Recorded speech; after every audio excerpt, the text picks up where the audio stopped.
en la UME sabemos que para formar una familia hace falta esfuerzo.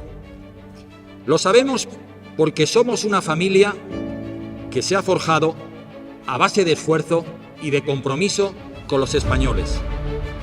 Una familia de la que también forman parte ustedes, porque una familia son también las personas que te acompañan, te aceptan y te apoyan.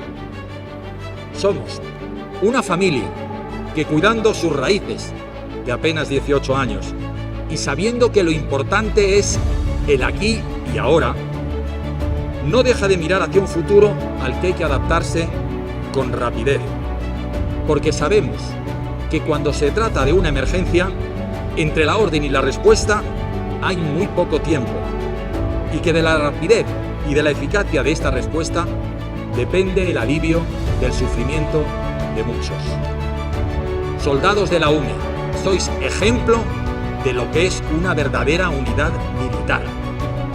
Porque una unidad no es simplemente la suma de soldados que trabajan juntos. Una unidad es la suma de soldados que confían unos en los otros. Habéis optado por una profesión excepcional y privilegiada, ser militares. Y además, ser parte de la unidad militar de emergencias. Aprovechad cada minuto en esta unidad, porque es uno de los mejores sitios para contribuir al futuro de las Fuerzas Armadas. A ustedes, señoras y señores, permítanme también sugerirles algo. Cuando en cualquier rincón de España o del mundo vean a la UME en acción, se sientan orgullosos de esta familia, sabiendo que vivimos para servir. ¡Viva España! ¡Viva el Rey! ¡Viva la Unidad Militar de Emergencias!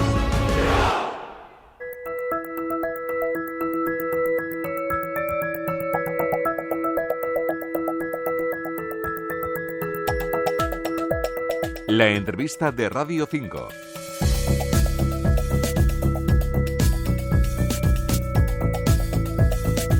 Con Miguel Ángel Domínguez.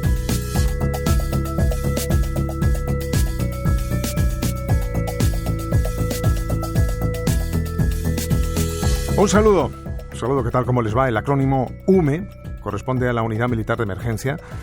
Verán, no sin cierta crítica, nació en el seno de nuestras Fuerzas Armadas allá por 2005, en concreto por acuerdo del Consejo de Ministros del 7 de octubre de aquel año y por iniciativa del por entonces presidente Zapatero. Poco después, ya en 2006, se estableció su organización y despliegue mediante un Real Decreto, no siendo hasta el 22 de julio de 2021, vaya servicio de documentación que tenemos, cuando también por Real Decreto se aprueba el protocolo de intervención de la unidad.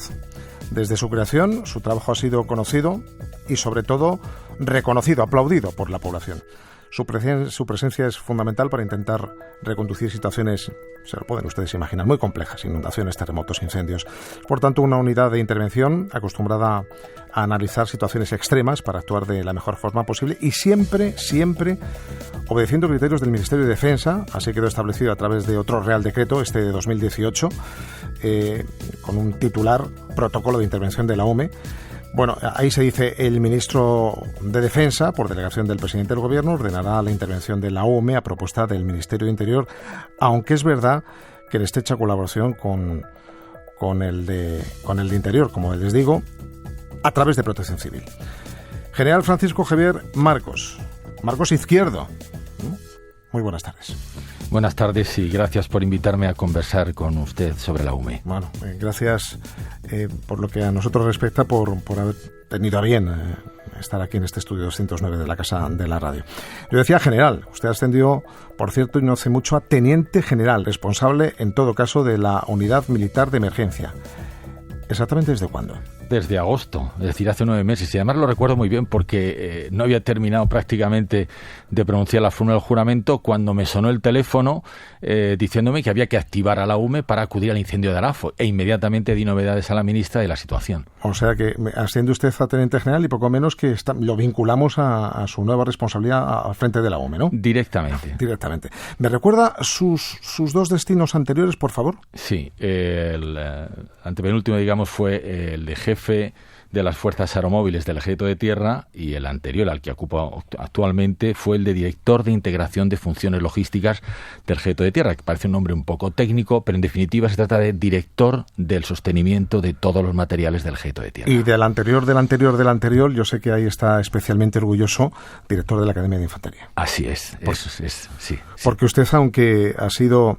Bueno, esto puede chocar a alguien, ¿no? Pero el Ejército de Tierra tiene pilotos de helicópteros. Aunque usted ha sido piloto de helicópteros, usted tiene alma de tropa, tiene alma de infantería. Sí, efectivamente, lo dice muy bien. Tengo arma de infantería. Me siento un soldado y después de los 18 destinos que he ocupado, pues me sigo sintiendo un soldado de infantería, así es. En la actualidad, ¿cuántos hombres, cuántas mujeres tiene bajo su mando, su responsabilidad directa en la UME en general? Pues aproximadamente 3.500. Y me preguntaba también sobre mujeres. Bueno, pues tenemos un tanto por ciento de 7,3-7,4% de mujeres en la UME, que parece bajo en relación con los ejércitos. Y es cierto, en el ejército, en las Fuerzas Armadas en general, oscila alrededor del 14%. ¿Por qué en la UME hay un tanto por ciento más bajo? Pues fundamentalmente por la disponibilidad. Pero si lo comparamos, que es con quien hay que compararlo, con los servicios de emergencia de las comunidades autónomas o del Ministerio del Interior,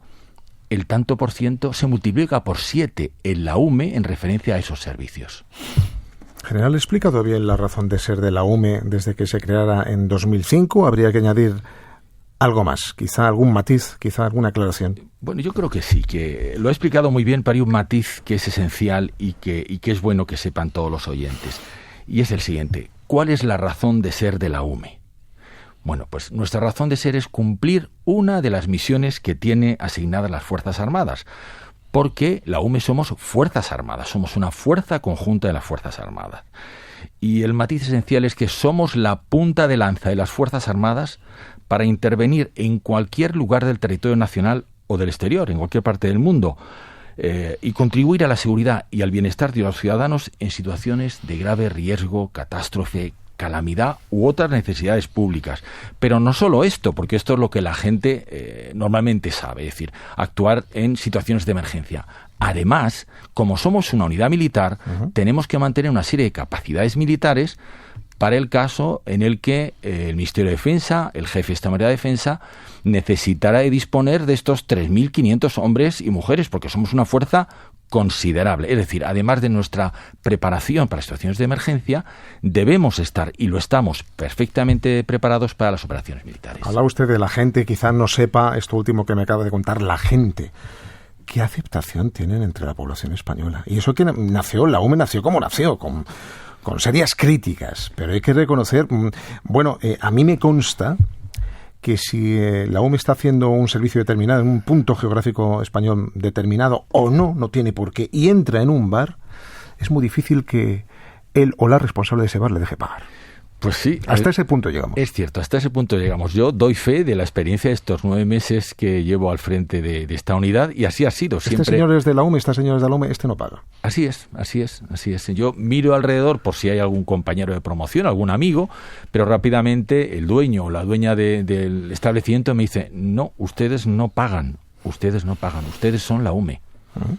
¿Se puede decir, por tanto, que ustedes son una unidad especializada en actuar en catástrofes, pero siempre en apoyo a las autoridades? Y esto quiero que lo subraye porque es así, me consta. Autoridades civiles. ¿O esto último no es exactamente así o habría también que matizarlo? En términos generales, siempre actuamos en apoyo de las autoridades civiles. Ahora, también la ley contempla la posibilidad de que sea en beneficio a solicitud de autoridades militares, cuando se produzca, por ejemplo, daños en una infraestructura que pertenece al Ministerio de Defensa o en cualquier situación de este tipo. Pero el matiz no es tanto si actuamos a solicitud de las autoridades civiles, sino ¿para quién actuamos? Para la ciudadanía, para el pueblo. Lo que ocurre es que el interlocutor habitual son las autoridades civiles. Pero lo importante es saber que la UME trabaja siempre dentro del Sistema Nacional de Protección Civil y Emergencias, incardinado en todas esas instituciones, en todas esas administraciones que se encargan de velar por la seguridad y el bienestar de los ciudadanos. Mi general, coordinación. Coordinación. Sentido común. Totalmente. Esto es el denominador común de nuestra eficacia. Actuaciones en catástrofes naturales de todo tipo y solo en ese territorio, porque estamos acostumbrados a verles en incendios, en terremotos, en inundaciones, incluso en paliar los efectos, hasta eso hacen ustedes, ¿no? De la erupción de un volcán. Por supuesto, no tengo que citar el volcán de Palma, lo tenemos todos en la memoria, en la retina, pero también me consta que su ámbito de actuación es, no sé si un poco o mucho más amplio. Es mucho más amplio, La UME ya son 19 años de vida y ha ido evolucionando y adaptándose a los riesgos que van surgiendo. Y en este sentido, pues aunque nuestra misión fundamental es hacer frente a las consecuencias derivadas de las catástrofes naturales, y de hecho el 90% de nuestras intervenciones han sido orientadas a este tipo de situaciones, el ámbito de especialización y de preparación es mucho mayor, fundamentalmente en el ámbito de los riesgos tecnológicos, es decir, aquellos riesgos de carácter nuclear, biológico o bacteriológico, químico y radiológico. Y esto no son solo palabras, no solo es un mandato legal, no solo es una pretensión, ya es una realidad. Tenemos un regimiento especializado con 2 grupos, uno de ellos... ¿Cuántos hombres son? Bueno, podemos hablar aproximadamente de... ¿Y mujeres? De 700 en términos generales. Los regimientos de la UME son un poco más reducidos porque no es tan importante la cantidad como la calidad de la preparación y de los medios de los que disponemos, que son punteros en España y en el mundo. O sea, coordinación y especialización. Y yo me atrevería, don Miguel Ángel, a añadir una tercera palabra, que es integración. Nosotros tenemos que tener la capacidad de integrarnos rápidamente en cualquier dispositivo de emergencias de cualquier comunidad autónoma, porque esto es importante y sí me gustaría recalcarlo. La UME interviene cuando nos llaman, y actúa o interviene con un doble carácter, complementario y supletorio, es decir, complementamos las capacidades que necesitan las comunidades autónomas y que no tienen suficientes, o los organismos del Estado. Complementamos. Y también un carácter supletorio, es decir, suplimos aquellas capacidades que no tienen. Y repito, como decía anteriormente, actuamos cuando nos lo ordenan. No es que haya una emergencia y la UME decida actuar. Hay un proceso ágil, muy ágil, un protocolo para intervenir rápidamente, que es de lo que se trata. Todo esto pisando territorio. Digo pisando territorio porque lo del mar ustedes no lo manejan. No, bueno... ¿O sí? No, lo del mar no lo manejamos, pero digamos que la parte del mar en los puertos sí colaboramos mucho con la Armada Española para todo este tipo de catástrofes, especialmente las tecnológicas. Y luego, por supuesto, tenemos una seria responsabilidad en las aguas interiores. Es decir, que más que en el mundo marítimo, tenemos responsabilidad en el mundo acuático. Formación y especialización. O sea, permanentemente reciclándose. Ustedes tienen cursos permanentemente cuando, bueno, los acontecimientos les dejan tiempo libre, porque cuando no es por una cosa es por otra, siempre están en algún frente de batalla. En este caso, con otras herramientas, con otras armas, ¿no? Así es, y así debe ser. Es decir, decía formación y especialización. Yo añadiría a la última. Estamos a la última. Y mucha gente me pregunta, bueno, ¿y qué es lo que hacéis entre intervención e intervención? Bueno, un buen amigo mío lo calificaba diciendo, si venís a la UME y veis lo que hacemos entre intervención e intervención, si pestañeáis os lo perdéis. No paramos de instruirnos. Si pestañeáis os lo perdéis. Eso claro, está bien. Nos movemos por toda España. Tenemos la autorización legal para cuando no hay una intervención, movernos por todo el territorio nacional. Que se lo conocen... Sí, bueno, claro. Claro, estudié geografía allá por mis 17, 18 años en lo que era el COU y he seguido manteniendo unos conocimientos mínimos. No se puede imaginar lo que he estudiado de geografía en estos 9 meses. Pero ya no solamente donde hay una ciudad o un pueblo, la orografía de esa ciudad y de ese pueblo. Totalmente. Y además, lo más importante es, además de conocer la orografía y el pueblo, es conocer a las personas. Entonces, durante todo el año estamos haciendo ejercicios continuamente con las comunidades autónomas, con los municipios, con las empresas. Fíjese, uno de los riesgos, como el riesgo nuclear, qué importante, ¿no? Pues es una de las situaciones en las que la UME ejercería la dirección operativa nacional. Nada más y nada menos. Nada más y nada menos. Hablaba antes, usted me ha parecido entender, de regimiento. Sí. ¿Cómo se organizan? ¿Secciones, unidades, divisiones, batallones, regimientos? Porque aunque su vinculación con lo civil es patente, ustedes siguen obedeciendo una lógica militar. ¿O con matices también? No, ningún matiz. Somos una unidad militar, sin matices. Con lo cual, desarrollan una organización militar. Puramente militar. ¿Solamente regimientos o tienen brigadas? Tenemos de todo. A ver. Bueno, estoy bromeando. Vamos a ver. Tenemos un regimiento que está compuesto por dos. El regimiento, pues esto, alrededor de 500, antes decía 700 personas militares en términos generales en cualquier unidad de Fuerzas Armadas. En la UME somos algo menos. En este sentido, el regimiento estamos unos 400. Uno para el apoyo logístico y otro para los riesgos tecnológicos y medioambientales. Pero además, mire, tenemos 5 batallones de intervención que están repartidos por toda la geografía nacional de una forma muy estudiada. ¿Por qué? Porque tenemos el compromiso legal, y esto es bueno que lo sepan los españoles, de estar interviniendo en menos de 4 horas. Y me preguntará en cualquier punto de España, incluidas las islas. Incluidas las Islas Canarias, que allí tenemos también. Y las Baleares. En Baleares ocurre que, como uno de los batallones están en Valencia, tenemos acuerdos con la Armada y con empresas, con navieras, y tenemos además helicópteros y aviones del Ejército Aéreo del Espacio que nos permiten cumplir con esos plazos legales en tiempo suficiente. No obstante, en las Baleares tenemos destacamentos, tenemos un despliegue adelantado también, aparte de esos batallones de los que he comentado que están distribuidos, tenemos puntos de España donde tenemos material por si hubiera que actuar rápidamente, tener ya el material colocado. Pero no solo eso, tenemos un batallón de transmisiones puntero. ¿De transmisiones? De transmisiones. Porque las transmisiones, el mando y control es esencial. Es que la información aquí para establecer prioridades y a partir de ahí establecer las prioridades, establecer actuaciones. Eso es información pura y dura. Exactamente. Y el militar, que como decía, procede de los ejércitos de tierra, mar y aire, de los cuerpos comunes, en unas proporciones, porque esto también le interesa saberlo. El ejército de tierra aporta el 90% del personal. Le ha salido el alma de infantería, se han dado cuenta ustedes, ¿no? El ejército del aire y del espacio aporta un 7%, la Armada Española aporta un 2%, y eso que llamamos los cuerpos comunes, que todos saben que son los jurídicos, los interventores, los médicos, los enfermeros, los veterinarios, los farmacéuticos, es un 1%. Uh-huh. Bueno, pues como le decía, tenemos un batallón de transmisiones. Sí, no, le iba a preguntar, sí. General, esto tendrán epicentros básicos o fundamentales. Estoy pensando en clave de bases. ¿Tienen ustedes bases o algo parecido a eso? Bueno, no tenemos bases propias, nos alojamos en las bases de los ejércitos, concretamente en Madrid, en Torrejón. Estamos alrededor de 1.200 hombres y mujeres. Ahí tenemos varias unidades, el primer batallón, el batallón de transmisiones del que estaba. Eso se llama base, ¿no? ¿Se puede decir? La base aérea de Torrejón. Vale. La base aérea de Torrejón. Entonces, ahí nos alojamos, en una base del Ejército Aéreo del Espacio. En Sevilla nos alojamos en Morón, también es una base aérea del aire del espacio. Ahí hay un batallón enorme, entre 500 y 700, porque desde Sevilla atendemos el sur de Extremadura, Andalucía, parte de Murcia y además todas las Canarias. Y por supuesto Ceuta y Melilla, donde también trabajamos, también es nuestra preocupación. Luego nos vamos a Valencia, estamos en una base del Ejército de Tierra, vamos a Zaragoza, del Ejército del Aire, a León, en fin, distribuidos con el compromiso de estar en 4 horas. Pero me va a permitir, porque a mí esto de los tiempos de reacción me gusta contarlo, porque la gente lo tiene que saber. Esto también se estudia, además. Sí, es cierto. Y se ejercita. Y constantemente.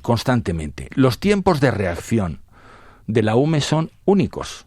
Y le voy a poner un ejemplo. Cuando me dice únicos... Únicos por la rapidez de reacción. Ahora que estamos hablando... únicos en el mundo, únicos en Europa... Únicos en España. Hasta donde yo sé, le digo que en España seguro. Y en el mundo casi. Pero no me puedo aventurar a hacer una generalización que pudiera no ser cierta. Pero en España se lo digo que es así. Fíjese, le puedo poner el ejemplo pues de la intervención, pues ¿cuál de ellas? Por ejemplo, son tantas, pero en Canarias, por ejemplo, ¿no? En Ara fue esta intervención que tuvimos en agosto y que luego se tripitió. Bueno, pues fíjese, cuando yo recibo la orden de la ministra de Defensa, tengo 15 minutos para que un elemento de reconocimiento salga de la base inmediatamente. Y hay un compromiso legal. Es decir, en 15 minutos, desde que reciben mi orden, están saliendo por la puerta. Pero es que en 1 hora hay un elemento de primera intervención perfectamente equipado que va saliendo. Y así hay una progresión hasta que en 6 horas tengo que tener la capacidad de tener puesto sobre el terreno rápidamente a 600 militares perfectamente equipados. Sabiendo ya lo que tienen que hacer. Claro, sabiendo lo que tienen que hacer. Para eso nos preparamos, para eso hacemos ejercicios de Quiero decir, ya han integración. estudiado la situación, Sí.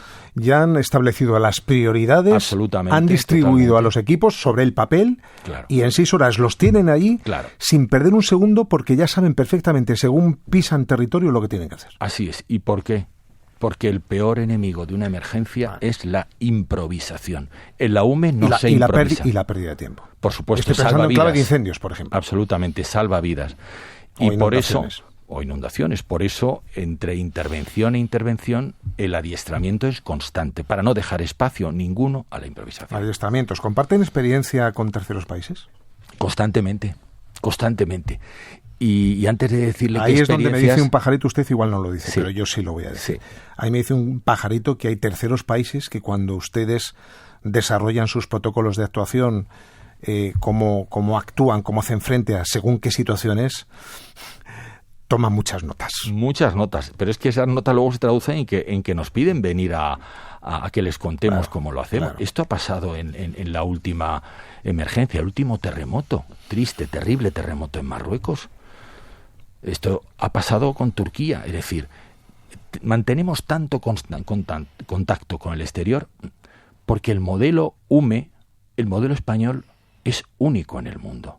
El carácter militar, cómo estamos organizados, cuáles son nuestros procedimientos, la velocidad de reacción, el equipamiento, ese sistema de mando y control, esa alta tecnología que tan pocos tienen, es esencial. Y entonces los países quieren saber cómo trabajamos. Fíjese, hace una semana recibimos una petición de Japón que se interesaba por ver cómo trabaja Japón, que es un país puntero absolutamente, ¿no? Claro que vamos a ir a compartir con ellos nuestras experiencias y a aprovechar que nos cuenten las suyas. Y luego en el ámbito del adiestramiento me preguntaba Sí. constantemente. Tenemos ejercicios con Francia, con Portugal, por razones obvias de vecindad, pero también con otros países mucho más lejanos. ¿Tienen contabilizado el número de actuaciones desde que naciera la UME allá por 2005? Pues sí, ya son 690 intervenciones, casi 700. La mayoría de ellas pues han sido en incendios forestales. ¿Le han comentado los más veteranos del lugar en qué escenarios se han tenido que esforzar especialmente o, si me apura, qué momentos vividos no van a olvidar? Sí, me lo han comentado porque fueron momentos muy duros algunos de ellos, ¿no? Es difícil hablar solo de uno, pero es cierto que la pandemia nos obligó a maximizar la capacidad de organización y de adaptación a una nueva situación, aplicando técnicas militares de sectorización, de desinfección, y que nos obligó a emplear el máximo potencial de la UME para cualquier intervención. Ocurrió algo parecido en La Palma o en Filomena.